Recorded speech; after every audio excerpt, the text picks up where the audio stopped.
السلام علیکم ناظرین، ڈرامہ سیریل مہرا کی آنے والی ایپیسوڈ نہایت ہی دھماکے دار اور ٹویسٹ سے بھری ہونے والی ہے، کیونکہ اب نمرا اپنی سچائی علیزے کے سامنے رکھنے والی ہے اور بہت جلد اس کا راز سب کے سامنے کھل کے سامنے آ جائے گا۔ سوال یہ ہے، کیا نمرا اپنی رسوائی کا سامنا کر سکے گی یا نہیں، اور کیا سکندر کو اپنے کیے پر پچھتاوا ہوگا؟ اسی کے ساتھ ساتھ ارمین بیگم کی ضد بھی کب تک برقرار رہے گی، یہی سب کو ہم آج اس ویڈیو میں تفصیل سے بیان کریں گے۔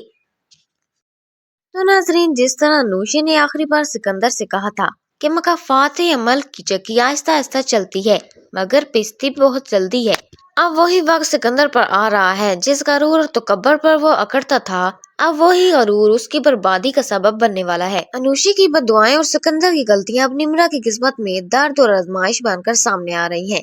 نمرا کوئی کم عمر اور نادان لڑکی تو نہیں تھی، لیکن محبت انسان کو اندھا کر دیتی ہے، جیسا کہ پہلے انوشی کے ساتھ ہوا اور اب نمرا کے ساتھ ہو رہا ہے۔ مہندی کے دن نمرا کی طبیعت بگڑ جانا، سب مہمانوں کا پریشان ہونا اور فائزہ کا ڈاکٹر کو تصویر دیکھ کر حیران رہ جانا، سب کچھ مکافات عمل کا ہی نتیجہ تھا۔ ارمین بیگم نے زبردستی نمرا کی شادی ریحان سے کرانے کی ضد کی، حالانکہ ارمین بیگم جانتی تھی کہ نمرا اس شادی سے خوش نہیں ہے، وہ یہ شادی نہیں کرنا چاہتی۔ اب یہی ضد ان کے خاندان کی بدنامی کا باعث بن رہی ہے۔ نمرا کے چھپ کر دائم سے نکاح اور پھر دائم کا اچانک غائب ہو جانا، نمرا کا نمبر بلاک کر دینا اور گھر بدل دینا، اس سب نے نمرا کی زندگی کو الٹ کر کے رکھ دیا۔ نمرا کئی بار کال اور میسج کرتی رہی مگر کوئی جواب نہ ملا۔ نمرا دائم کے گھر پہنچتی ہے، لیکن وہاں پر بھی اسے جا کر پتہ چلتا ہے کہ وہ گھر کرائے کا تھا اور وہ چاچا کے ساتھ وہاں تھا۔ اصل میں وہ بھی اس کا چاچا نہیں تھا بلکہ ہائر کیے ہوئے لوگ تھے۔ نمرا کی ٹوٹی اور بے بسی آنکھیں اور دائم کی بے وفائی نے نمرا کو اندر سے تباہ کر کے رکھ دیا تھا، اسے توڑ کر رکھ دیا تھا۔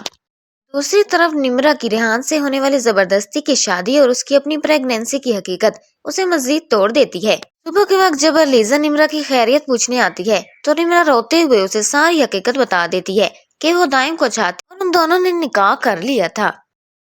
علیزہ پہلے تو اسے جھوٹ سمجھتی ہے اور سنجیدگی سے ڈانٹتی ہے کہ ایسی باتیں مزید خاندان کی بدنامی کا باعث بن سکتی ہیں، مگر نمرا اصرار کرتی ہے کہ وہ جھوٹ نہیں بول رہی، وہ سچ کہہ رہی ہے۔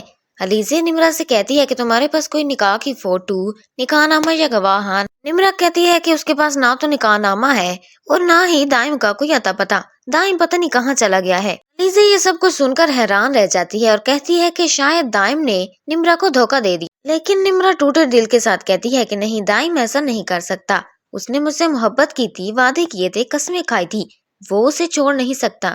نمرا کہتی ہے کہ میں یہ زبردستی کی شادی کبھی قبول نہیں کر سکتی اور ریحان سے نکاح ہرگز نہیں کر سکتی۔ علیزہ اسے حوصلہ دیتی ہے، علیزہ کہتی ہے کہ میں دائم کو تلاش کروں گی اور نمرا کے ساتھ جائے گی، ساتھ ہی وہ اسے مشورہ دیتی ہے کہ سب سے پہلے یہ حقیقت اپنی والدہ کو بتائی جائے تاکہ شادی کو روکا جا سکے۔ آنے والے ایپیسوڈ میں آپ کو یہ سب کچھ دکھایا جائے گا، کیا نمرا دائم کو ڈھونڈ پائے گی یا دائم نے صرف اور صرف نمرا کو دھوکہ دیا ہے؟